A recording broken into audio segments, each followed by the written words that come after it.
तर नमस्कार मंडळी, सर्वांना जय महाराष्ट्र। आम्ही सर्वजण निघालेलो आहे मोरजूत धबधबा पाहण्यासाठी। ही गोल्डन गँग कलमवाडी यांची सर्व मुंबईतून आलेली मुले आहेत, तसेच गावची मुलं, असे आम्ही सर्वजण आता निघालेलो आहे। हात करत आहेत, बघा किती जण आहेत ती, प्रत्येक जण गाडीत बसलेले आहेत। हे आहेत सरकार। आम्ही वैभव घोलपची वाट बघत आहे, तो येणार होता। सर्वजण एन्जॉय करण्यासाठी धबधबा आज रविवार असल्यामुळे जो पोलादपूर तालुक्यातील सुप्रसिद्ध धबधबा मोरजूत धबधबा म्हणून ओळखला जातो, या ठिकाणी आम्ही सर्वजण निघालेलो आहे गाडी घेऊन। वैभव येत आहे, त्याची वाट बघत आहे। हा आहे अंशला आणणार नव्हतो, पण रडायला लागला, त्यामुळे त्याला घ्यायला लागलं। असे सर्वजण आम्ही निघालेलो आहे मोरजूत या धबधब्यावर।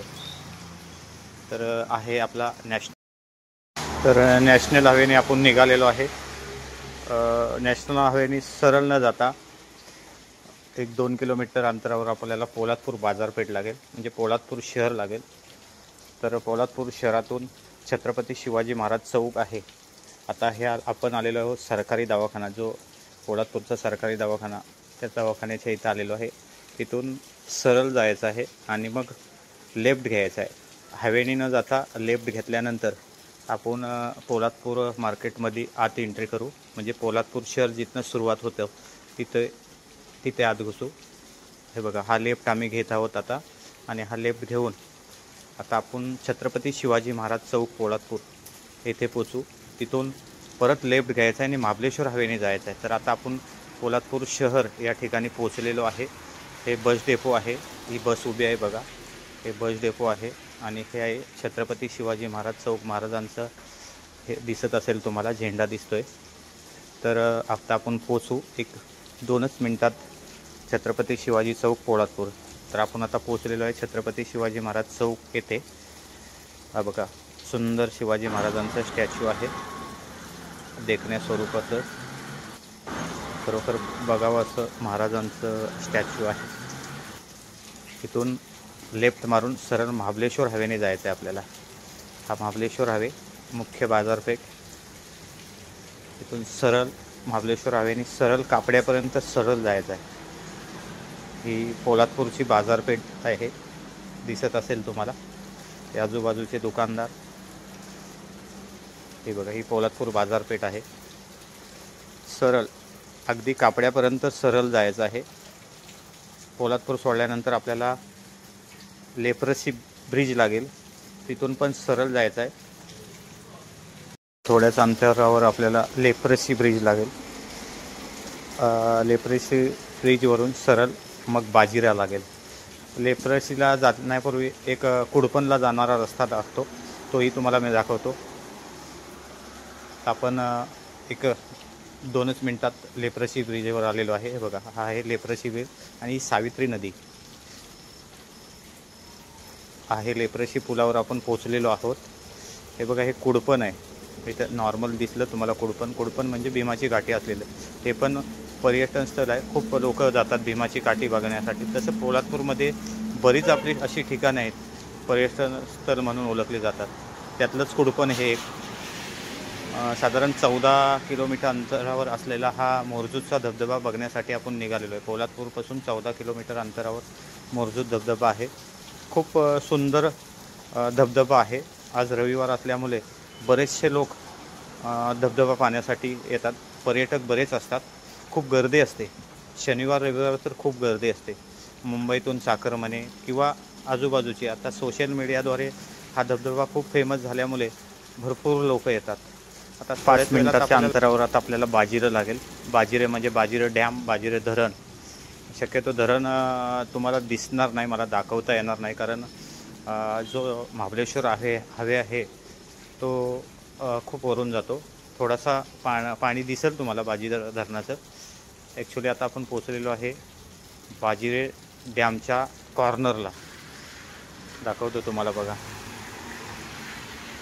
1-2 मिनिटाच्या अंतरावर आता आपण पोचू। हे बघा, येलो कलरचा जो मोठा हे दिसतोय, हा बघा, हे आहे MIDCचं बाजिरे डॅम। खूप मोठं धरण आहे हे पण बघण्यासारखं आहे। खूप पर्यटक येतात इथे फोटो वगैरे काढण्यासाठी, फोटो वगैरे काढून एन्जॉय करण्यासाठी। हे बघा, हे डाव्या साईडला दिसतंय, थोडी बघा पाणी दिसतंय, थोडं पाणी दिसतंय। तुंब आलेली आहे धरणाची, म्हणजे पाणी खूप तुंबलेलं आहे ते दिसतंय. हे पर्यटक निघालेले आहेत ते पण आपल्याला दिसत आहेत. हे बघा, हे थोडंसं नॉर्मल दिसतंय बघा. म्हणजे जर उभं राहिलात तर व्यवस्थित दिसतं आपल्याला, पण काय झालं आहे, जंगल खूप वाढलं आहे, झाडी खूप वाढले, त्यामुळं रस्त्याच्या कडेला आपल्याला दिसत नाही, नॉर्मल दिसतं. ही धरणाची आलेली तुंब आहे आजूबाजूला. हे बघत एन्जॉय करत आम्ही सर्वजण निघालेलो आहे, खास करून मोरजूदचा धबधबा पाहण्यासाठी. कसं असतं, आपल्या पोलादपूरमध्ये बरंच काही आहे, पण आपण स्थायिक असून ते पाहू शकत नाही. खरोखर ह्या गोष्टीचा आपणच आनंद घेणं गरजेचं आहे. ज्यावेळी आपण सोशल मीडियाच्या माध्यमातून आपल्या तालुक्यात जे काय आहे ते आपण दाखवू, तेव्हा पर्यटक आपल्याकडे जास्ती आकर्षित केले जातील. ही आमच्यासोबत आलेली सर्व मंडळी मानाबाहेर काढून एन्जॉय करत आहेत, खूप ओरडत आहेत. मी त्यांचा आवाज घेतला नाही, खूप जोराजोरात ओरडत आहेत. आता आपण थोड्याच एक 5-10 मिनटात कापड्या या ठिकाणी पोचणार आहोत. कापड्या या ठिकाणी एक कमानी लागेल, खूप सुंदर कमानी आहे, आणि तिथेही छत्रपती शिवाजी महाराजांचं स्टॅच्यू आहे. खरोखर खूप बघण्यासारखं आहे कापड्या या ठिकाणी पण महाराजांचं स्टॅच्यू. अशा तऱ्हेने आम्ही प्रवास करत करत निघालेलो आहे मोरजूद धबधब्याकडे. मी मोरजूद धबधबा यामध्ये भाग 2 करणार आहे, कारण 17 किलोमीटरचं अंतर आहे. तुम्हाला मी डिटेल दाखवणार आहे, त्यामुळे भाग 2 करणार आहे. एक भाग आपण कापड्यापर्यंत करणार आहोत आणि कापड्याच्या नंतर भाग 2 करणार आहोत. तर आपण थोड्याच मिनटात आपण आता कापड्याला पोचू. तर मंडळी, आता आपण पोचलेलो कापडा या ठिकाणी. इथे आपली एक कमाने लेफ्ट मारल्यानंतर नरवीर तानाजी मालुसरे प्रवेशद्वार, आणि त्याच्या अगोदर महाराजांचं एक स्टॅच्यू, खूप सुंदर असं देखण्या स्वरूपाचं महाराजांचं स्टॅच्यू आहे. शिवप्रतिष्ठान कापडे बुद्रुक असं त्याच्यावर नाव आहे. हे बघा, हे नरवीर तानाजी मालुसरे प्रवेशद्वार. इथून सरळ जायचं आहे उमरठ. इथेही 3 फाटे आहेत, मी दाखवणार आहे तुम्हाला. तर मंडळी, आपला पहिला भाग आपण इथे संपवत आहोत. दुसऱ्या भागात आपण मोरजूद धबधबा तुम्हाला दाखवणार आहोत. तर आपली व्हिडिओ जास्तीत जास्त पाहावी, लाईक करावं, आणि आपली व्हिडिओ जास्तीत जास्त शेअर करावी. धन्यवाद मंडळी. भेटूया मोरजूद धबधब्यावर दुसऱ्या भागामध्ये. सर्वांनी काळजी घ्या आणि आपले व्हिडिओ जास्तीत जास्त लोकांपर्यंत पोचवा. धन्यवाद. छत्रपती शिवाजी महाराज की जय. तर मंडळी, आपला पहिला भाग समाप्त झालेला आहे. जय महाराष्ट्र.